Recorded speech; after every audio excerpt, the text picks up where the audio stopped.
Hi, I am Laia Rice and I am going to talk about my learning outcome number 3.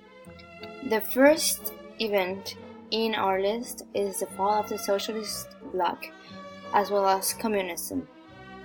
So in Russia, Gorbachev tried to make the USSR a better place, but the Soviet economy continued to decrease.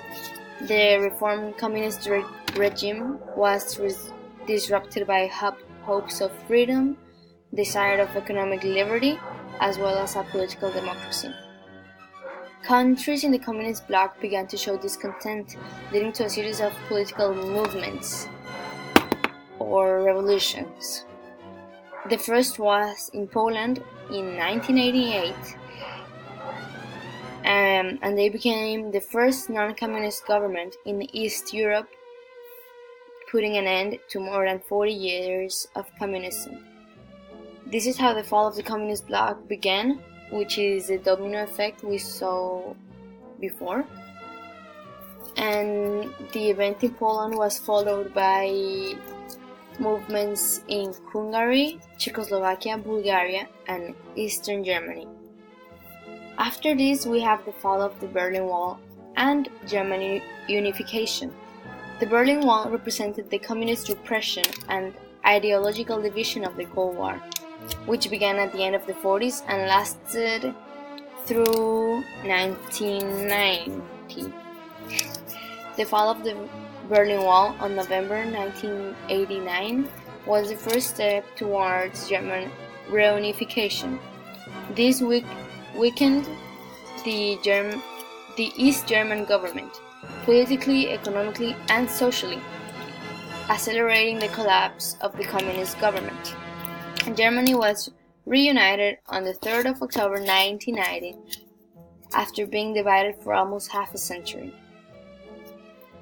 With these two events, we have the definition or a next era which became the unipolar world. A unipolar world is one whose goals or forms of power go in the same direction or in just one superpower. In this case, the new superpower was the United States of America. In the new unipolar world order, free markets and capitalism gained importance. With this also came reduced barriers between countries as well as restrictions and tariffs. Because just one power had the ability or the criteria to do whatever it pleased. And everybody was on for this superpower or this government, which was in that epocha capitalism. Everybody was good with it. The third event we have is the Persian Gulf War. It was the first military conflict occurring under the New World Order, originating when Saddam Hussein, dictator of Iraq, decided to invade Kuwait. Saddam Hussein invades Kuwait on August 8, 1990, and January 15, 1991 was the NATO deadline for Iraq to withdraw from Kuwait. This didn't happen, and one day later, the offensive against the Iraqi army began. A military operation consisting of 34 countries, led by the USA, but it was also Britain, Saudi Arabia, I think Canada, and many others. This was to free Kuwait. And then I've got some examples that I'm gonna show on YouTube about these things: the Operation Desert Storm and the Operation Desert Sabre. The main phase of the war was codenamed Operation Desert Storm, which began on the morning of January 17, 1991. Desert Storm was a massive bombing campaign targeting Iraqi aircraft, anti-air defenses, oil refineries, communication lines, weapon factories, bridges, and roads using the latest American military technology, including stealth bombers, cruise missiles, and smart bombs. After a month of Desert Storm, the coalition aimed to finish the job. The coalition's ground offensive, known as Operation Desert Saber, began on February 24, 1991. By February 28th, the war was over. And as we can see, on February 28th, the President Bush declares war over. This is an extra fact that in 2003, USA invaded Iraq and overthrew Saddam Hussein, which drives Iraq into a civil war between Shia and Sunni group populations. With this came terrorism, or terrorism came as a consequence of America's participation in the Gulf Wars. Terrorism is a series of events that pursue the killing of civilians to terrorize a population, to show power of a terrorist group, or show discontent from this group to the authorities of a nation. That is over here. And here we have the terrorism in USA was a consequence, or is a consequence, of its participation in the wars, and the discontent from many Middle East groups that reject their participation. As a fourth event, I think now, we have the invention of the Internet and the World Wide Web. So in 1962, a scientific named whose last name was Licklider, a scientist from MIT and the ARPA, proposed a galactic network. He was working for the USA, a network that didn't depend on phone communication.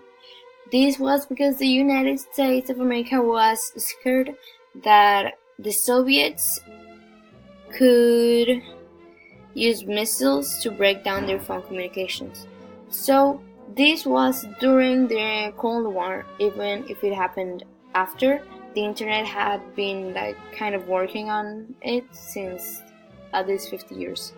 But the World Wide Web, on the other hand, happened on 1993. Here it is.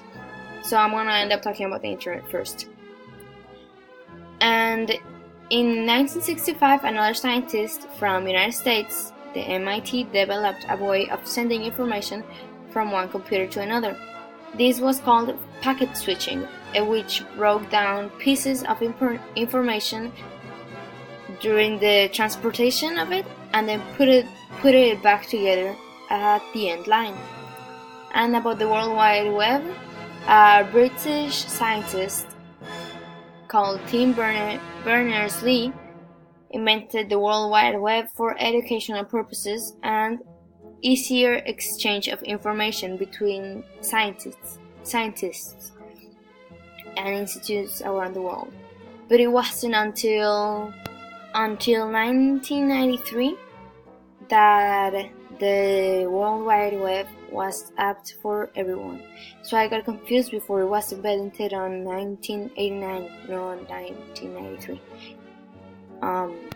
Internet actually got its start over 50 years ago, and computers back then filled up entire rooms. Scientists and researchers used it for years to communicate during the Cold War. It was useful because if one computer went down, the others wouldn't follow. In 1962, a scientist named J.C.R. Licklider proposed the idea of a network of computers that could talk to one another. In 1969, the first ever message was sent from one computer to another over the ARPANET, the government's computer network at the time. ARPANET stands for Advanced Research Projects Agency. Timothy Berners-Lee spent time with CERN, the European Organization for Nuclear Research. It said in the videos I showed, it was in 1980 that the British scientists invented it or worked on it.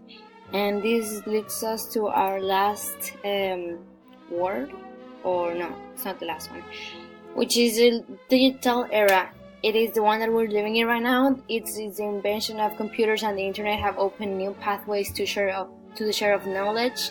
We've got faster ways of communication. Technology has advanced quickly with new innovations every day. Since the invention of the World Wide Web, communication took a turn, for it didn't need much time to go from one country to another. It also gave rise to the creation of social media such as Facebook, Instagram, etc. I'm talking fast because I'm running out of time. It is also an invention that has been very effective for the modern world, and the modern world has adapted really easily to it.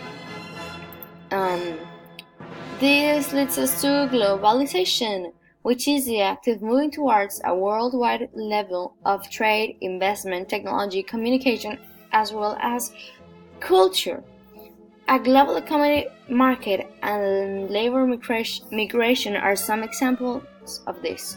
When people worldwide strive towards a same goal, or they have similar characteristics about or in something. Globalization has also made possible because of the digital era. Now I move on to the question now, or the questions.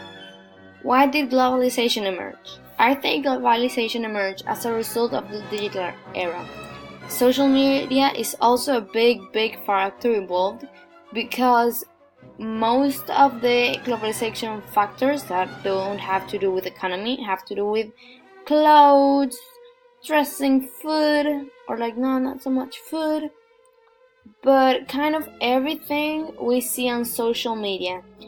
And this is because kind of everybody right now has social media, and we see a lot of famous figures, brands, they all want to sell their products, and they do not go specifically towards one nation, they go to the whole world. So I think this is one factor of globalization, that after it comes economy, because first they need the digital technology to show their products, and after they need the economy, globalization, or I don't know what that is, to export their products. Second question, what caused the terrorist attacks of the 20th century? I think they were caused by the discontent of the terrorist groups with an event that goes against their ideas. It's a cliche that these people causing the terrorist attacks are very close-minded, and well, I think it's because of that. They just don't like the ideas of others, or in many other cases they could be done for a specific target. We've seen many terrorist attacks, not just in the USA but in Europe and in many places, and this could also be as a way to scare the population of what would come if the government of the nation didn't give the group of terrorist people what they're asking for. And third question, how does the end of Cold War relate with the unipolar world? I think I talked about this already, but I'm going to say it again. Because with one of the sides of power failing, which is the communist side, the world only focused on capitalism, and with it, the strong side of capitalism was the USA. Like the only power standing after the Cold War, the only superpower was the USA. This gave him full power and authority, and the people were actually more content with capitalism anyways. How has the digital era influenced today's societies? There's many things to say about today's society. The digital era has opened many doors and opportunities for many people. Many things could not be accomplished without the help of the internet. However, today's generation tend to abuse and rely too much on it. There has been many problems arising from internet, which is cyberbullying, which is mostly on social media. But it's just like, I think everything is good, but with moderation, and our generation doesn't know what the moderation of technology is, mainly because we grew up at the same time as it did, and we weren't taught how to use it. So I'm gonna leave it until here because I don't have any more time. This is my end, and thanks for watching.